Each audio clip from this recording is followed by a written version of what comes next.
Hello guys. आज हम लाए हैं दोबारा से कवि श्री मदन मोहन शर्मा जी की अब की बार की नई रचना, जिसका नाम है ईशान और चुलबुल चिड़िया, जिसके रचनाकार हैं मदन मोहन शर्मा जी। आइए उनके बारे में कुछ बात जानते हैं और फिर उनकी किताब का पाठ पढ़ते हैं। आप जैसे कि जानते होंगे, मैंने अपने और वीडियो में बताया है कि मदन मोहन शर्मा जी का जो जन्म है वो 24 अगस्त 1958 को जिला मथुरा में योगेश्वर श्री कृष्ण की बाल लीला स्थान गोकुल में हुआ था।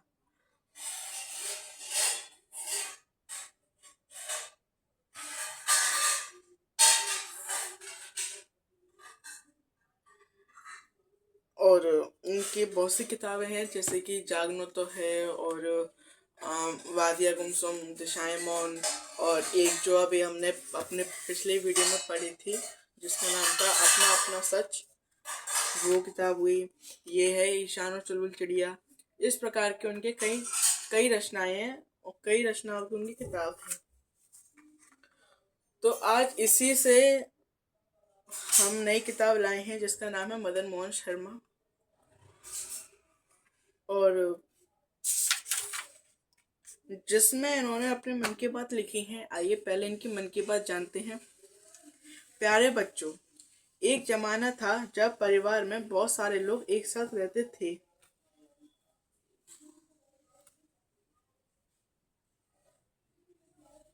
प्यारे बच्चों, एक जमाना था जब परिवार में बहुत सारे लोग एक साथ रहते थे। जब दादी दादा दादी, माता पिता, चाचा ताऊ, भाई बहन, चाची ताई और उनके सगे संबंधी, वह भी क्या दिन थे जब एक ही आंगन में घर सारे बच्चों के साथ खेलते, एक ही चौके में साथ साथ खाना खाते और एक ही छत पर इकट्ठे सो जाते। सोते समय कभी दादी माँ तो कभी दादाजी बच्चों को एक से बढ़कर एक कहानियां सुनाते और बच्चे चाव से सुनते। छुट्टियों में कभी नानी नाना नानी के यहाँ जाना जाता होता तो वहां भी घर जैसा ही माहौल मिलता था। मामा मामी, मौसा मौसी और न जाने कितने नाते रिश्ते पहचान जुड़ती थी। कहानियां वहां भी साथ चलती थी, ऐसी कहानियां जो जीने का ढंग सिखाती थी। भटके हुओं को भी यह कहानियां सीधे रास्ते पर ले आती थी। समय बदल रहा है, इस बदलाव के कुछ प्रभाव परिवार पर भी पड़े हैं। हालात और जरूरतों ने लोगों को अलग अलग और दूर दूर रहने पर मजबूर कर दिया है। परिवार की सीमाएं अब बच्चों और उनके माता पिता के इर्द गिर्द सिमट कर रह गई हैं। नाते रिश्तों की पहचान और दादी नानी की कहानियां अब दूर की बातें हो चुकी हैं। रिश्तों और कहानियों की कमी बच्चे आज भी महसूस करते होंगे। दादी नानी के लाड़ पाड़ और उनकी कहीं कहानियों की जरूरत बच्चों को आज भी है। कहानियां बच्चों को तब भी लुभाती थी और आज भी लुभाती हैं। बच्चों, कहानियों के इस खालीपन को भरने इरादे से यह पुस्तक आपके हाथ में सौंपते हुए मेरे मन में बहुत प्रसन्नता हुई है। उम्मीद है इस पुस्तक की कहानियां आपके लिए मनोरंजक तो होंगी, शिक्षा प्रदान भी सिद्ध होंगी। शुभकामनाओं सहित। तो इनमें अपने मन की बात बताई है कि एक समय था, मतलब एक जमाना था कि जब सब पूरा परिवार एक साथ मिलकर रहता था। तो ये रिश्तों के बारे में बताना चाहते हैं कि सबको अपने परिवार के साथ और एक साथ रहना चाहिए। किसी में मन के में खट्टापन या वो सब नहीं होनी चाहिए, सबको मिलकर रहना चाहिए। पर आज का जो समय काल है वो ऐसा है कि सब अपने कमाए और पेट धंधों के लिए दूर दूर रहते हैं। इस बात को मानते हैं कि पैसों के लिए और धंधों के लिए हम दूर रहते हैं, पर यह है कि फोन पर भी हम, हमारा जो साधन है फोन, ज्यादातर व्यक्ति उसमें घुसा रहता है, तो वो भी कर सकते हैं कि वो अपने फोन से अपने संबंधियों के और वो सब बातचीत कर सकते हैं। और आइए अब इनकी कहानी पढ़ते हैं जिसका नाम है ईशान। इनकी जो कहानी है वो इस किताब में 5 कहानी है। ईशान और बुलबुल चिड़िया, दादी की दवाखाना, दादी का दवाखाना, खीर में नमक, मोबाइल का भूत और सीख। इन 5 कहानियों को हम टुकड़े टुकड़ों में पढ़ेंगे। जैसे किसी इस वीडियो में 2 कहानियाँ आ गई, किसी वीडियो में 1 कहानी आ गई, उस प्रकार से हम इस किताब को पढ़ेंगे। अगर यह किताब आपको किसी भी चाहिए होती है तो आप हमें संपर्क कर सकते हैं।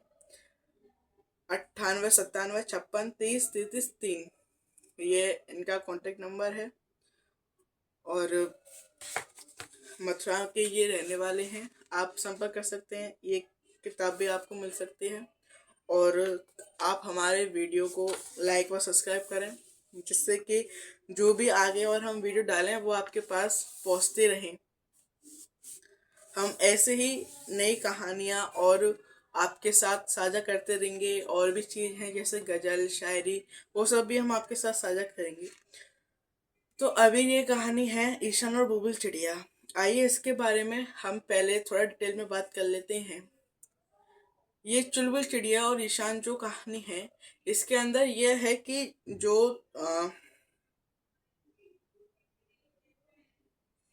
पक्षी होती है वो अंडे देती है। मतलब ईशान के घर की जो छत है, उसके छज्जे के जो मतलब जैसे हम एक कमरा निकाल लेते हैं और जो छत बाकी खुली रहती है, उसमें उन्हें टीन डाल रखी थी। तो उसके एक कोने में चिड़िया ने घोंसले दिए थे। तो उस बार जब भी हम सुबह जाते, सुबह जैसे पक्षियों के लिए दाना दाना डालने, और वो सब जब ठंडी का मौसम था, उसमें बताया गया है कि जैसे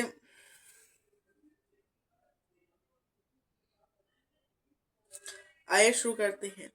सुबह सवेरे की ठंडी हवा, आसमान में गिरती लाली, उगते हुए सूरज के साथ इधर उधर बिखरती नन्ही सुनहरी किरणें, और अपने अपने घोंसलों से निकलकर आकाश नापते तरह तरह के पक्षी। कुदरत के ऐसे खूबसूरत रंग तारा अम्मा और ईशान दोनों को खूब सुहाते थे। दिन निकलते ही पंछियों के लिए घर की छत पर दाना डालने का उनका हर दिन का काम था। वे अच्छे से समझते थे कि उन्हें भी आसपास देखेंगे तो कुछ पक्षी डर के कारण दाना चुगने नहीं आएंगे। इसलिए सवेरा होते ही घर की छत पर दाने बिखरा कर दादा दादी नाती एक और छुपकर बैठ जाती, और ढेर सारी चिड़ियों के चहचहाने, कबूतर की गुटुगु और अनगिनत पक्षियों की ना जाने कितनी तरह की बोलियों का आनंद साथ साथ लेते। हर दिन की तरह आज भी ईशान अपनी तारा अम्मा के साथ एक कोने में छुपा पक्षियों के कलरव का आनंद ले रहा था। लेकिन तभी उसकी निगाह एक खास चिड़िया पर जाकर ठहर गई, जो दाना चुगना छोड़कर बार बार नीचे की ओर उड़ान भरती। वहां से चोंच में एक तिनका दबाकर लाती और घर के किसी कोने तक जाकर फिर वापस आ जाती। फिर नीचे से चोंच में एक नया तिनका दबाकर लाती, फुर फुर करती घर के अंदर जाती, और फिर खाली चोंच वापस लौट आती। अम्मा आज इसलिए चिड़िया को भूख नहीं लग रही, क्योंकि भूख नहीं लगी क्या, और यह बार बार तिनके लेकर किधर जा रही है। चिड़िया की ओर इशारा करते हुए ईशान ने अचानक अम्मा से पूछ लिया। शायद अपने होने वाले बच्चों के लिए घर बनाने की तैयारी कर रही है, अम्मा ने बताया। इसके आगे ये क्या करेंगे, ईशान ने फिर सवाल किया। जब घर बना लेगी तब चिड़िया उसमें पहले अंडा रखेगी। उसके कुछ दिनों बाद उसी उसी अंडे का एक नन्हा सा बच्चा बाहर आएगा, अम्मा बोली।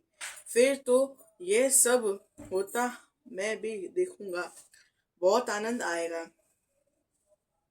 खुश होकर ताले बजाते हुए ईशान ने कहा। और फिर ना जाने क्या सोचने लगा। अम्मा, इस तरह तिनका तिनका जोड़कर घर बनाने में तो चिड़िया को बहुत दिल लगेगी। शायद मेहनत भी बहुत करनी पड़े। घर बनाने का कोई आसान तरीका नहीं है क्या? तारा की उंगली अपनी ओर खींचते हुए ईशान ने इस बार फिर से नया सवाल पूछ लिया। नहीं, सबको इस तरह तिनका तिनका जोड़ना पड़ता है, तब कहीं जाकर घर बसता है। बेटा, तारा अम्मा ने ईशान के सर पर प्यार से हाथ फिराते हुए उत्तर दिया। कुछ दिन और बीते तो चिड़िया का घर भी तैयार हो गया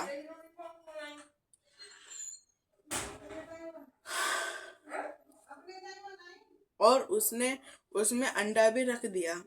अम्मा ने ईशान को बता दिया था कि चिड़िया के घर का घोंसला कहते हैं। चिड़िया अब अक्सर अपने घोंसले के आसपास ही रहा करती थी। एक दिन ऐसा भी हुआ, अंडे से चिड़िया का बच्चा बाहर आया। अब जो होता था वह बहुत आनंदित करने वाला होता था। ईशान छत पर कम जाने लगा था। वह तो घोंसले तक अपनी चोंच में दाना दबाकर लाती और फिर अपने बच्चे की चोंच में चोंच डालकर चहक चहक कर दाना खिलाती।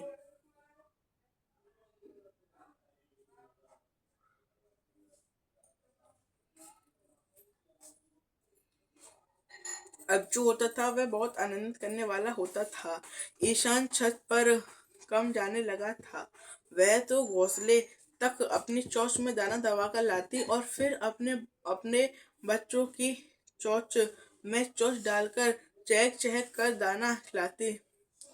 चिड़ियों को देखकर आगात ही नहीं था। वह उसे एक ऐसा संगीत अपने हर और सुनाई देता था जो उसने आज से पहले कभी कभी कभी कहीं नहीं सुना था। चिड़िया का चुलबुलापन देखकर घर वालों ने उसका नाम ही चुलबुल चिड़िया रख लिया था। एक दिन जब ईशान और अम्मा साथ साथ आए तो देखा घोंसला एकदम खाली था। तभी अचानक तेज तेज चकराकर उड़ती चिड़िया को अजीब तरह से घोंसले में चोट डालते और ची ची की आवाजें निकालते देख वह चकित रह गई। चिड़िया की चींची में पहले वाली चहक बिल्कुल नहीं थी। बेचारी इधर उधर चक्कर मारती और कभी तेज तो कभी थकी सी आवाज में केवल एक बार ची बोलती और वहीं ढेर हो जाती। ईशान ने ईशान को कुछ समझ ईशान को कुछ समझ नहीं आया, लेकिन अम्मा समझ चुकी थी। कोई शिकारी जानवर चिड़िया के बच्चों का शिकार कर गया।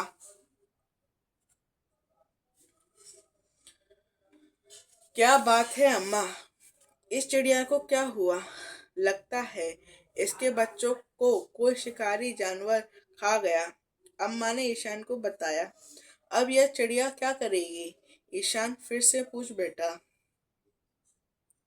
कई दिनों तक चिड़िया कई दिनों तक इसी तरह उधर उधर चक्कर लगाएगी, अपने बच्चों की खोज में। आस पास हर जगह देखकर आएगी, शायद कहीं मिल जाए। अम्मा बोली। चिड़िया का प्रतिदिन घंटों इसी प्रकार उड़ते रहना और वही पंख फड़ाकर गिर जाना अब रोज की सी बातें हो चली थी।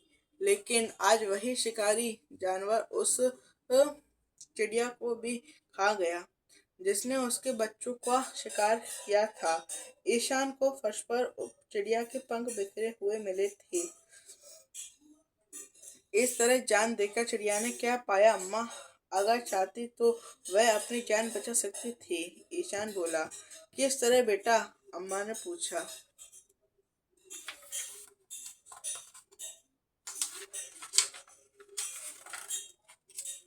वह इधर आना ही छोड़ देती तो शायद बच जाती।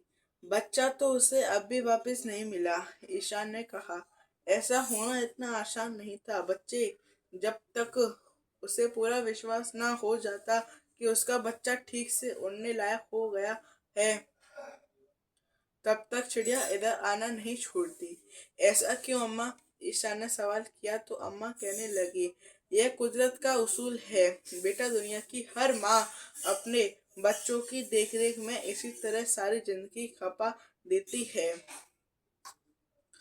माँ मनुष्य की हो या फिर पक्षी की, बच्चों के साथ उसका लगाव ऐसा ही गहरा और अटूट होता है। बच्चे ही तो माँ की जिंदगी होते हैं। जैसे हमने बताया था कि हम किसी दिन दो या किसी दिन एक कहानी इसके की कवर करेंगे, उसी तरह ये कहानी कंप्लीट हो गई।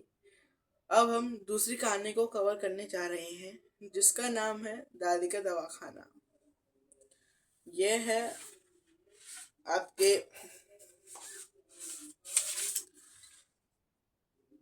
यह है आपके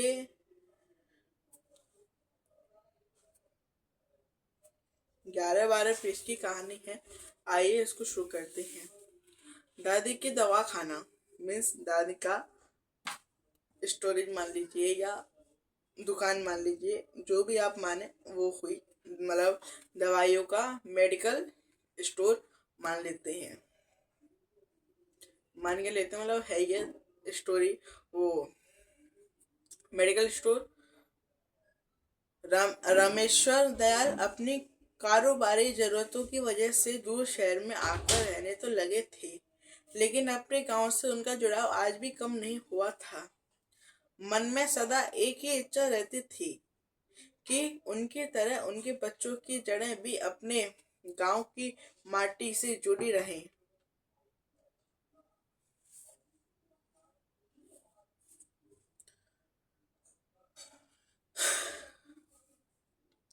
यही सोचकर आज वह अपनी पत्नी मीना और दोनों बेटों नीरज तथा धीरज को साथ लेकर होली का त्योहार मनाने गांव जा रहे थे। शहर से निकलकर गांव की ओर मुड़ते ही बच्चे रास्ते की हरियाली और दूर दूर तक फैले खेतों को देखकर खुश होने लगे।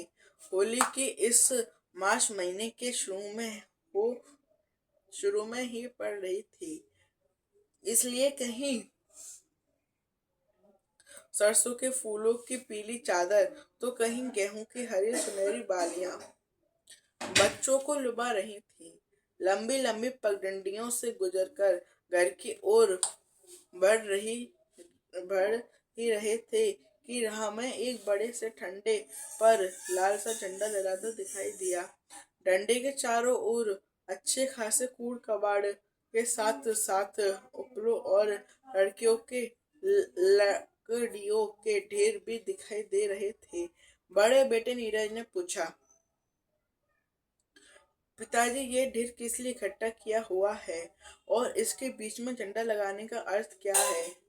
बेटा, ये होलिका है। होली वाले दिन गांव वाले इकट्ठे होकर इसको आग लगा देंगे, रामेश्वर दयाल ने बताया।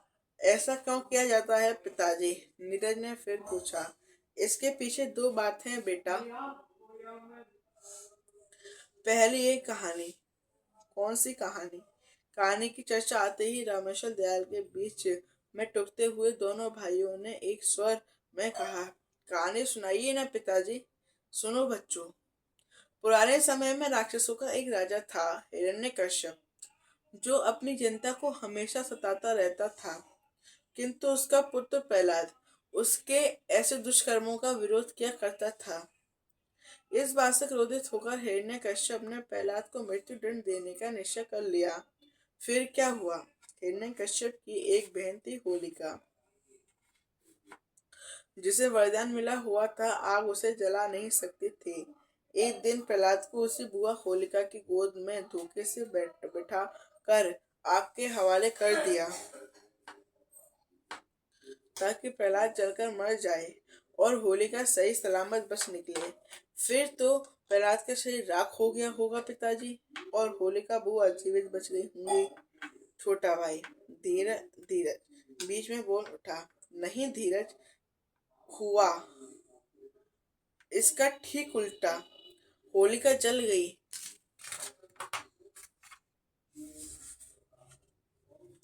और प्रहलाद का बाल बाका नहीं हुआ। ऐसा क्यों? वरदान का क्या हुआ?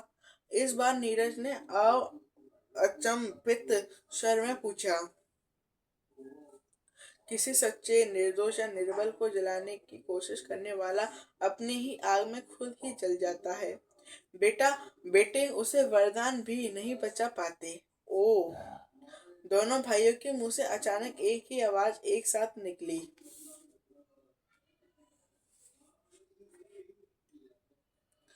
आया समझ में? बुराई पर अच्छाई की जीत की याद को हम सभी आज तक होलिका दहन के रूप में मानते हैं।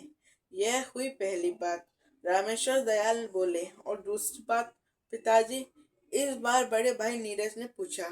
तुम देख रहे हो नीरज, झंडे के आसपास कूड़े कबाड़े के कितने ढेर लगे हैं। सारे गांव का कूड़ा कचरा इधर जमा हो गया है, जो होली वाले दिन फूंक दिया जाएगा। इस तरह सारे गली चौराहे गंदगी मुक्त हो जाएंगे और होलिका दहन इस रूप में हर वर्ष चलाया जाने वाला स्वच्छता अभियान भी है, जिसे हम त्योहार की तरह मनाते हैं। यह हुई दूसरी बात। समझे बेटा? पिताजी ने दोनों से पूछा। दोनों ने हाँ में सर हिलाया। बातों बातों में कब घर आ गया किसी को पता नहीं चला। गांव के घर की बात ही कुछ और थी।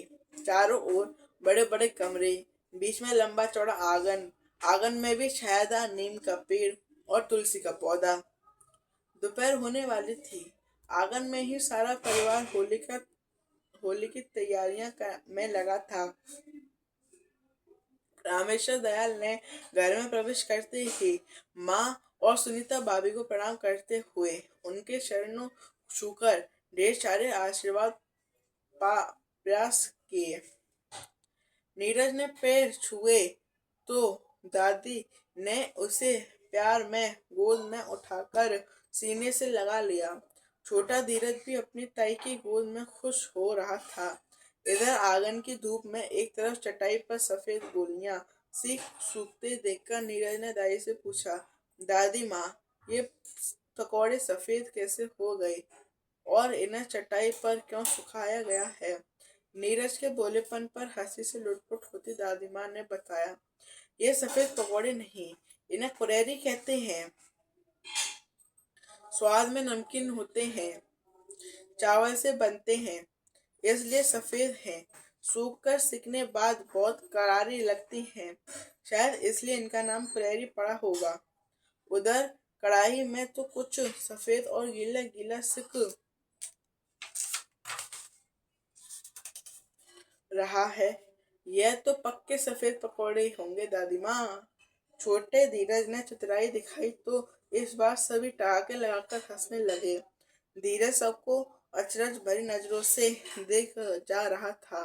नहीं, ये चावल से बनने वाली एक मिठाई है। इसका नाम है हिस्से। होली पर होली पर खास तौर से बनाई जाती है। माँ ने धीरज के सर पर हल्की सी चपत लगाते हुए समझाया। दोनों भाई होली पर आंगन में बने रहे तरह के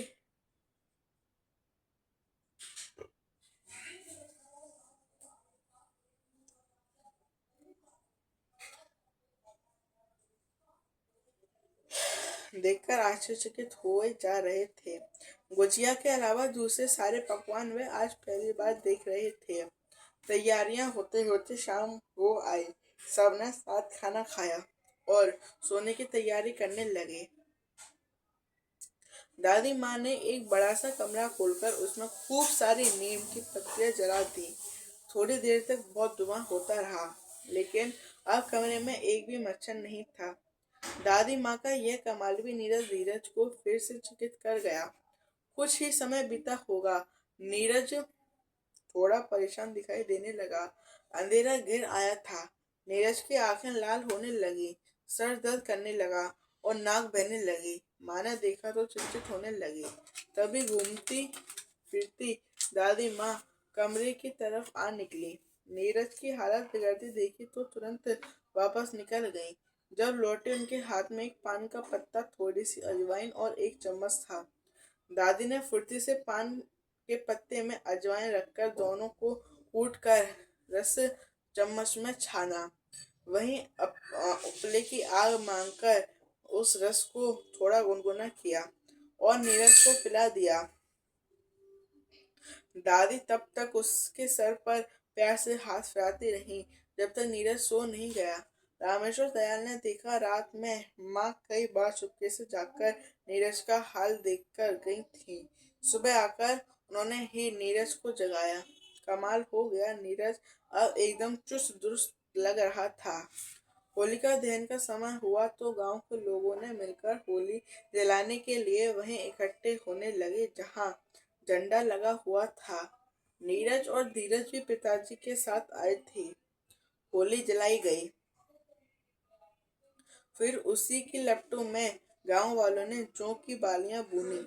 सब लोगों ने अपने से बड़ों को अभिवादन करते हुए, मित्रों से गले लगा मिलते हुए और जो भी बुनी बालियां एक दूसरे को देते हुए गांव की ओर वापस लौट रहे थे। धीरज थोड़ा अस्वस्थ लग रहा था। उससे उबकाई आ रही थी। घर तक आते आते उसका पेट फूलने लगा था। रात होते होते पेट में तेज दर्द भी होने लगा। तब चिंतित होने लगे। गांव में ना कोई डॉक्टर ना दवाखाना। दादी माँ को याद आया धीरज दोपहर के समय उसने कुछ पैसे लेकर बाजार की तरफ गया था। जरूर कुछ उल्टा सीधा खाया होगा। दोपहर में क्या खाया था धीरज? दादी माँ ने पूछा। चाउमीन दादी माँ, धीरज ने डरते हुए कहा। दादी माँ कुछ बोली नहीं। धीरज को अपने साथ अपने कमरे में ले गई, कुछ खट्टा सा खाने को दिया और बातों में उलझा कर अपने साथ ही सुला लिया। धीरज सुबह जब जागा तब उसे जोरों से भूख लगी हुई थी। पेट दर्द बिल्कुल गायब। माँ जी, कमाल हो गया। कौन सी दवा दी थी अपने दवा खाने से? धीरज की माँ मीना ने अचानक सवाल किया। कुछ खास नहीं बेटा, बस नींबू का पुराना अचार खिलाया था। आजकल के बच्चों का खान पान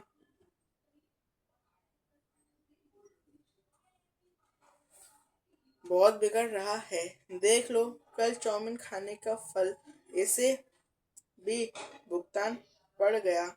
दादी माँ ने हंसते हुए कहा। सारा परिवार धीरे धीरे फिर होली की मस्तियों में रमने लगा। रामेश्वर दयाल टेसू के फूल लेकर आए थे। उनकी भाभी ने फूलों को उबालकर छानकर उनसे निकाला हुआ एकदम खुशबूदार रंगीन जल बाल्टियों में भर लिया था। कुछ सूखे रंग भी तस्तरियों में सजाकर रख दिए थे। एक मजे पर नमकीन पापड़ कुरेरी के साथ चावल से बने मीठे करारे हिस्से तथा गुजिया भी रखे हुए थे। लोग आते गुलाल लगाते और सभी आगंतुकों का सत्कार इस नमकीन मिठाई के अलावा खास ठंडाई और कांजी से किया जाता। नीरज धीरज भी सबके साथ पहली बार होली के इस आनंद को महसूस कर रहे थे। अगली सुबह सबको शहर वापस जाना था, लेकिन उस रात नीरज और धीरज का मीना से पूछ रहे थे। माँ, हम कुछ दिन और गांव में रुक सकते हैं क्या?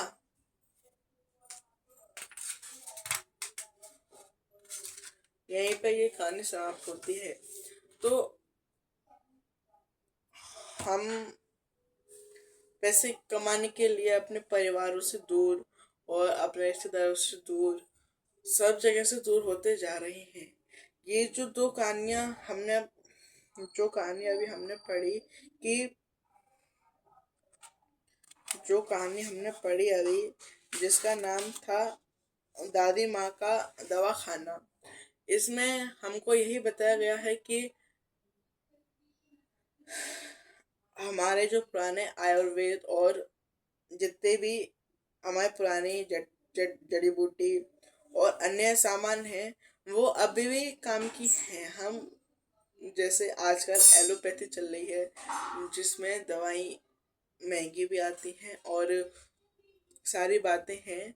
उससे बढ़िया है हमारे नीम के पत्ते हुए, तुलसी जी हुई और भी जो अपने पुरानी औषधियाँ हैं उनको लेकर हम